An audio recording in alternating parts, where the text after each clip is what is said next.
Hello everyone, I'm Robin and I'm from this institute called ICER Tirupati, very close to here. I just want to begin by thanking Professor Bawa very much for giving me the opportunity to talk here among stalwarts, and it's really great to be here. And also for congratulating him for the birthday celebrations that we're here for. So Shola Sky Islands, I've been working on birds, and the story that I'm going to tell you is very similar to what Karthik just told you. I think almost everyone in this room knows about Shola Habitat. It's a natural matrix of forests and grasslands. Both components are natural. This is Anemudi, the highest peak in Western Ghats. So this habitat actually is found only in the highest reaches of the Western Ghats. One of the questions that I get is, what are sky islands, and how are they actually islands? So islands, you can think of them as a great system to study processes in evolution, and that's what I do, except that I focus on habitat islands. So the traditional islands are these oceanic islands, but people have been looking at deforested landscapes also as islands. But the one that I'm talking about are these mountain tops that are isolated from each other, and this isolation can be in space, so you could have like larger distances or smaller distances. It can also be in time, so it could be fairly recent or very old.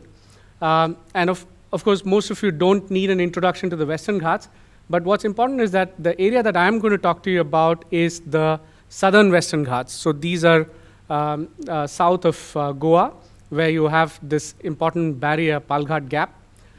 Again, I know that most of you already know Western Ghats, but I like to do this little fly through, as you go through the tops of the Western Ghats.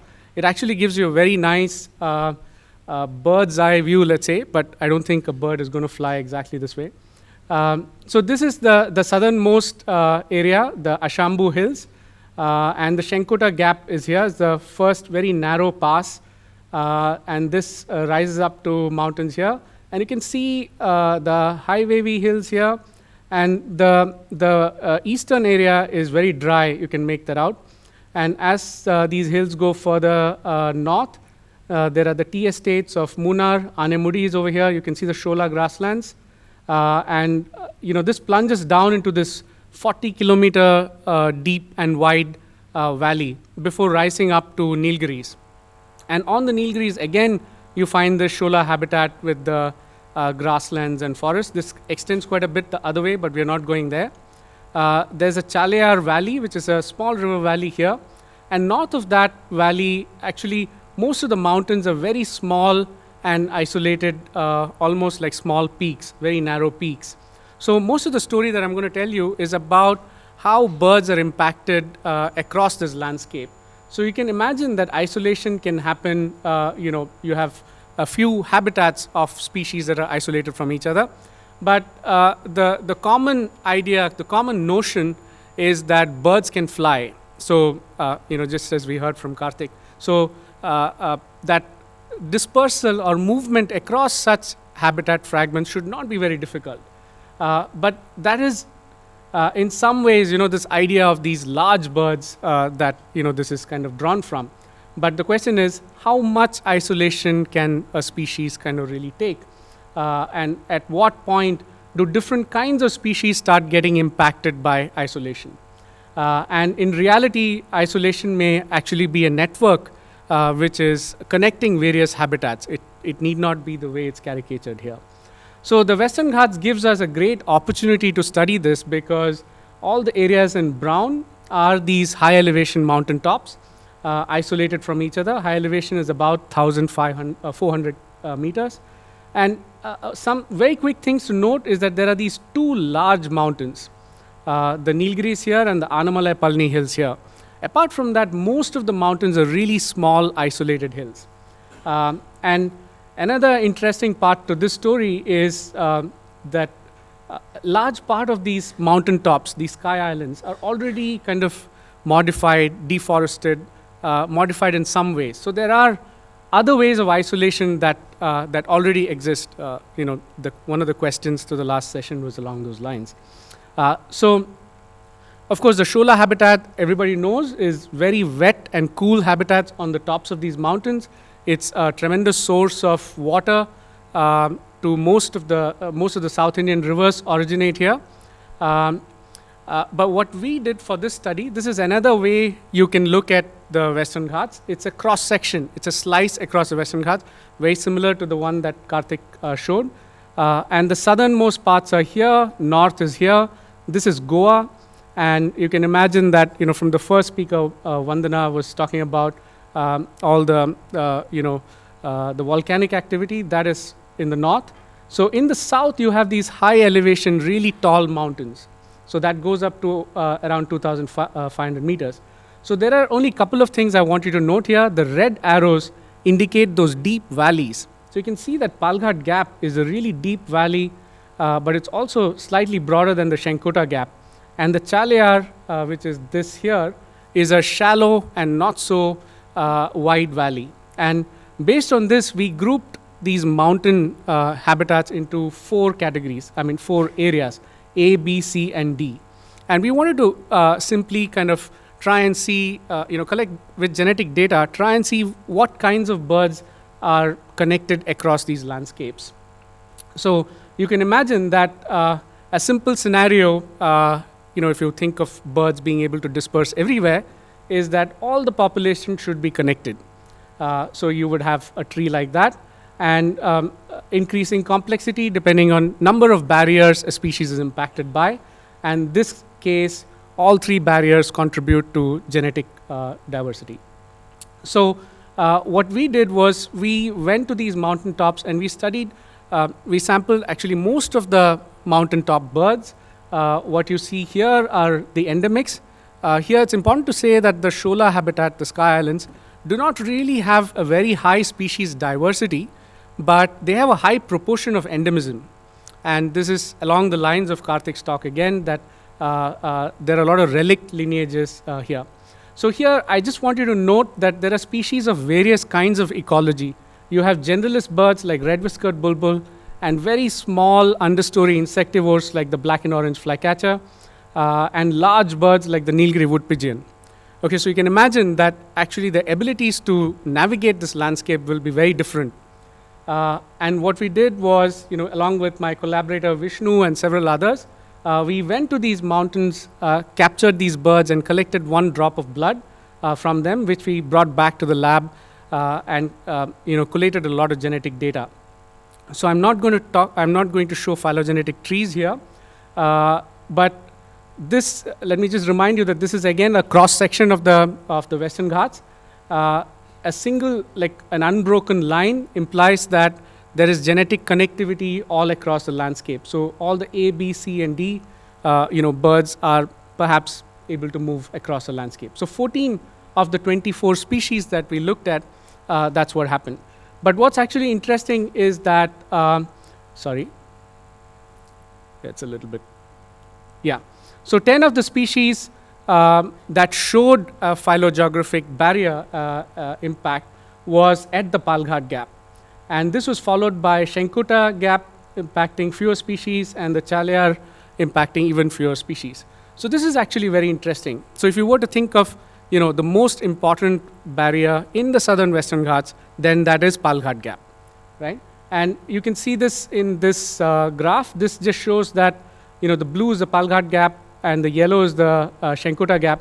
So 10 species impacted by the Palghat Gap and 3 by the Shenkota and even fewer by the Chaliar Valley. So that is in the numbers of species. But you could also, because we have the genetic data, you can time the divergence. And if you look at the divergence times, always the Palghat Gap seemed to be, the divergence at the Palghat Gap was older than the divergences at the shallower, the narrower valleys. So this is actually quite interesting. And so very quickly, because we had the genetic data, we were also able to look at the timing of divergences of multiple species. We found that other than 2 species, which are quite old, in the region of 7+ million years, diverge from their recent ancestor. The others are fairly recent with Pleistocene, divergences. So I'm not going to spend much time here, but let me see. Yeah. So how does this actually work? What does this all mean for the landscape? How are these species formed? So you can imagine that a species that came into, so the mountains were already there when these birds came in, because birds are fairly new taxa. So if these birds were found all across, and when the climate changed, they got pushed up. The first areas that get impacted or isolated would be the Palghat Gap, because that is the deepest. And as you go further, as the birds move further up, so you see that then the Chalayar Valley and the Shenkota Gap also start, impacting species. So we know that there have been these fluctuations in climate, and we think that for some of the species, it takes the habitat to change and move. So the habitat needs to get connected for the birds to actually move across. So you can imagine that there only needs to be a small change in that climate for the habitat to be connected at the shallowest valley. So which is why we think that the youngest divergences are here, and the oldest divergences, the 5 million, 7 million year divergences, are all at the Palghat Gap. So this is our working hypothesis. Essentially, it means that you need the mountain topography that provides the baseline, but then it's the climate that sits on top of it and that fluctuates that actually is resulting in this new diversity and diversification of species in the landscape. One of the outcomes of this study is that this bird that I've spent about 20 years studying them, looking at various aspects of biology. We thought it was a shortwing, but it turns out that it's actually fairly distinct from all the other shortwings in the Himalayas and other areas. And we had to erect a new genus called Sholicola, which is just a dweller of Shola. And the common name is Shola kili, which we struggle to get accepted in the international community. So this is a new genus, and one more new genus is the laughing thrush, Montesincla, and that is Chilapan, which actually means bird that laughs. So that's another of the interesting patterns. But evolutionarily, what this means is that these Western Ghats Sky Islands, they are a lot really like an island, where you have different species on different mountains. And, you can imagine that birds have been, we all know, you don't have to imagine, birds are probably the best studied taxa in the Western Ghats. People knew, what kinds of birds exist everywhere and so on. And here, with just a little bit of genetic data, if we are able to uncover such diversity, 2 new genus and 7 species, you can imagine, things with frogs and other taxa that we were talking about. I want to quickly end with, so I don't need to show you this, but just because it's biogeography, there's a phylogenetic tree. It just shows that this is the laughing thrush, the Montesincla. It was supposed to be close to Garrulax or other Trochelepteron or something like that, but you can see that it's actually very distinct from all of the others. So that's the advantage of having the genetic data. Another quick point to note about Sky Islands, the Shola Sky Islands, is that in the year that we described these birds, there were 10 new frog species and 2 new plants and shield-tailed snakes, all out just from these, just from this habitat. So it is actually in somewhat like a hotter hotspot than the rest of the area.